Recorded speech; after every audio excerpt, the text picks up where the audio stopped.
Hi, it's Cassie Hicks from Modern Marketing Spark. Welcome. Today we're going to talk about what's better, free or paid traffic. So just before I jump in, just want to talk about what is traffic. Now, if you've got a website or a blog or any sort of offers or program that you're offering online, you need traffic, and traffic is visitors, or it's people, but it's visitors coming to your website or offers or blog. So when we talk about traffic, that's what I'm really talking about. And there's 4 types of traffic.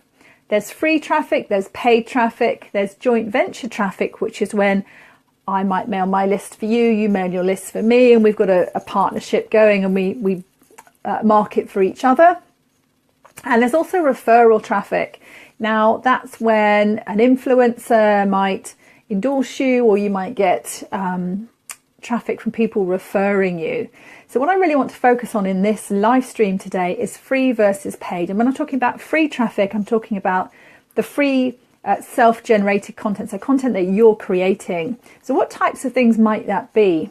Well, for example, free content can be anything from a Facebook post, a tweet, it could be a blog post, it can be emails even that you're sending out.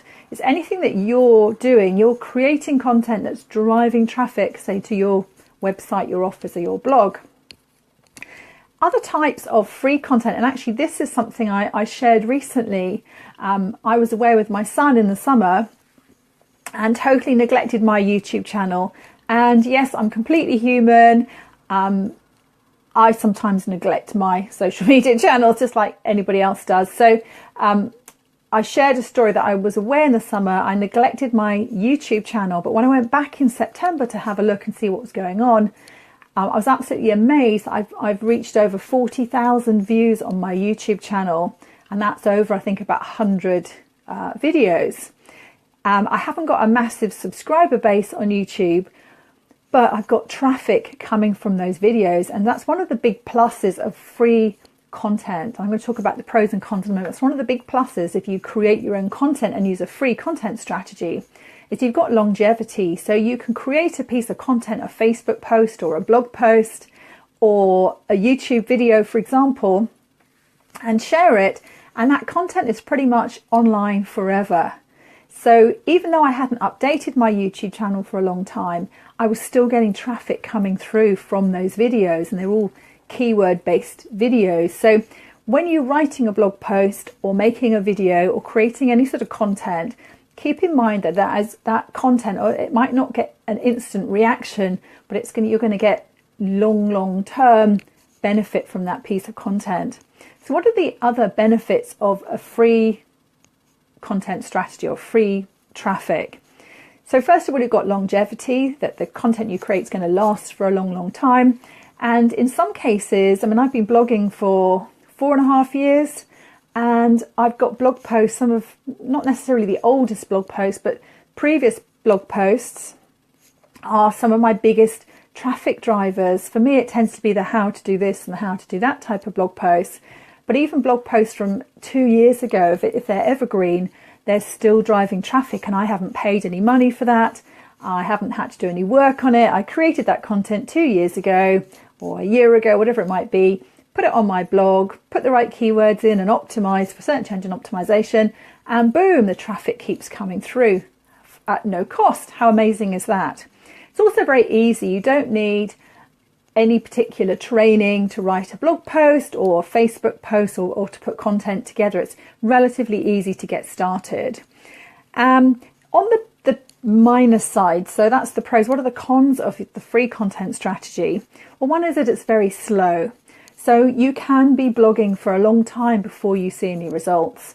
And I remember I used to do a lot of training on building your email list and writing newsletters.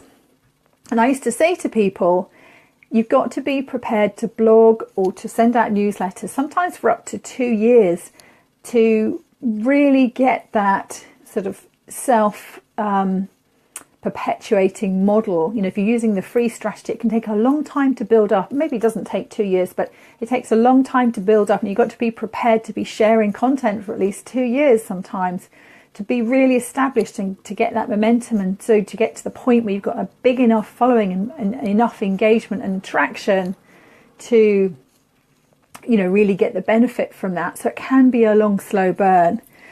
It's also hard to scale with free traffic. So,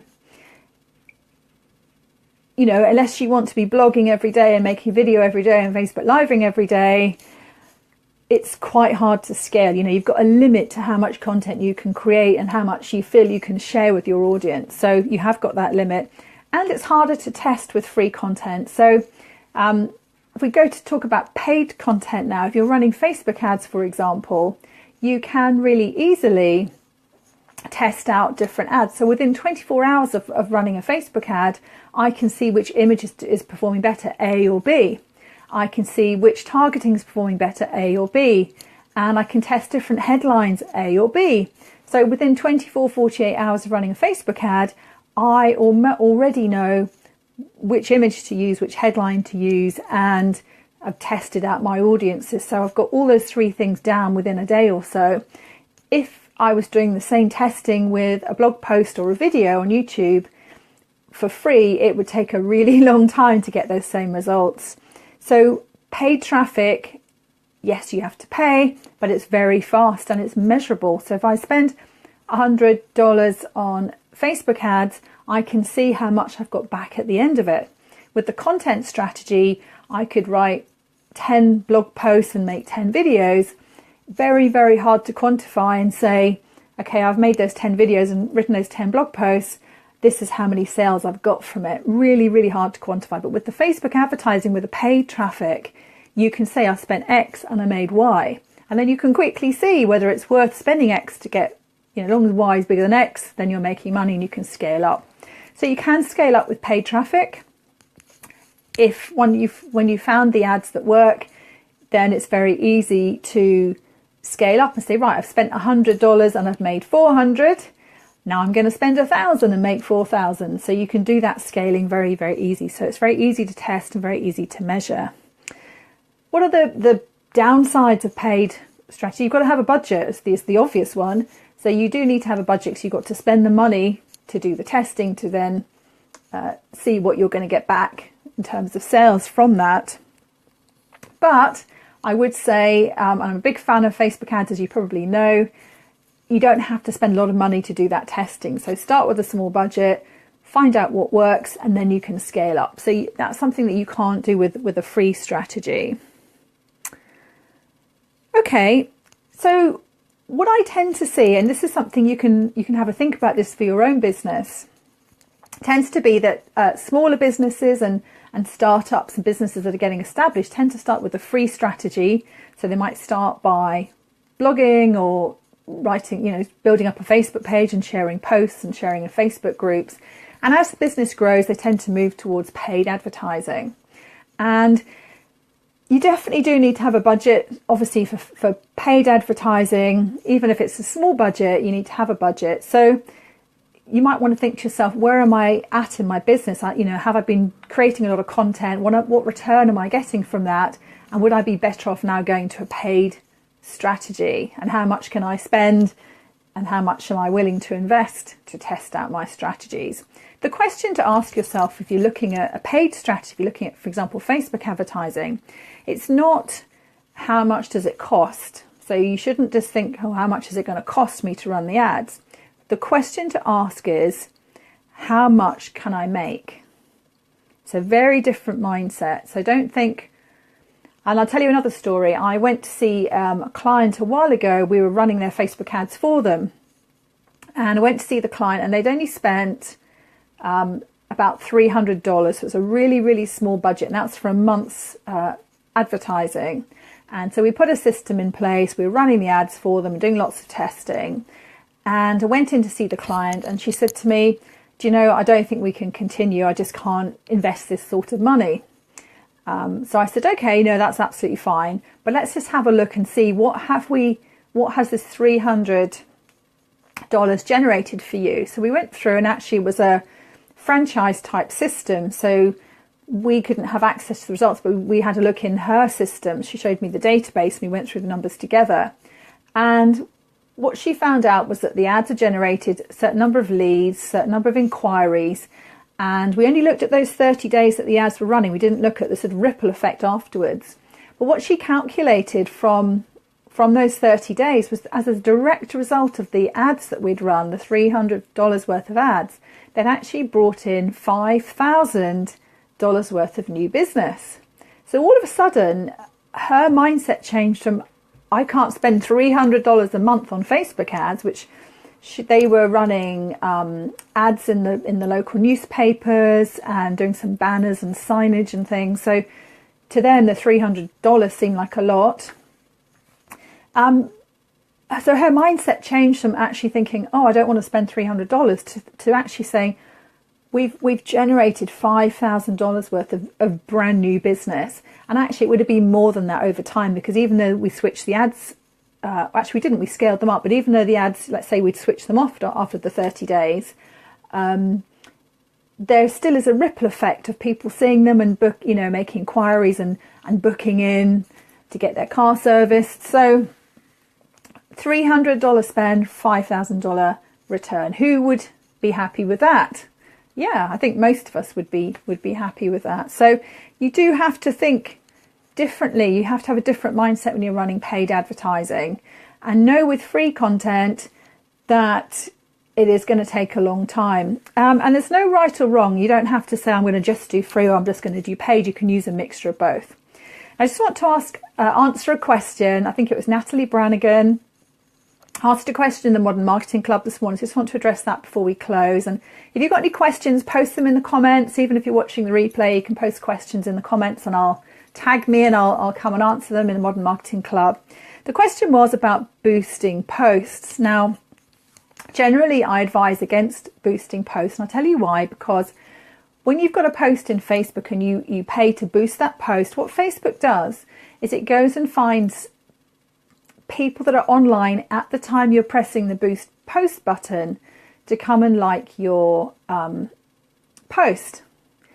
So it's not the best targeting. It's very much who's available now, and it's the quickest, easiest way for Facebook to get that traffic to you.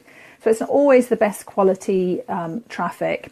But having said that, there are a couple of occasions when I do recommend using a boost post, and we do this ourselves sometimes, and that is if you want to run an engagement ad on a page post. So if you've got a post that you want to boost, what you can do is use the boost post to get the engagement up on that particular post, and then run ads to it. Because what happens is when Facebook sees that you've got an ad that's already got social proof and got engagement, you get much cheaper clicks and higher conversions.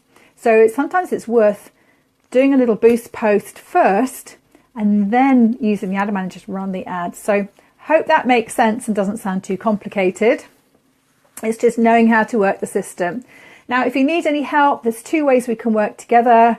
I've got a self-guided Facebook ad bootcamp, which is 5 days to create a high-performing Facebook ad campaign. It is on special offer at the moment, so I'll put the link below. And we also can manage your Facebook ad campaigns for you, manage and optimize them. We quite often get clients coming to us who put campaigns together that aren't working. So we go in and we diagnose, we see what the problem is, we see why they're not working, and we go in and help them. So if you're interested in having a chat about how we can help you with your Facebook ads, whether you want some training or whether you'd like us to actually look at your ads and maybe help you manage your ads, schedule a call with me and we can have a chat and see how we might be able to help. Any other questions, please post them in the Modern Marketing Club. Otherwise, I will speak to you same time next week. Take care. Thanks. Bye.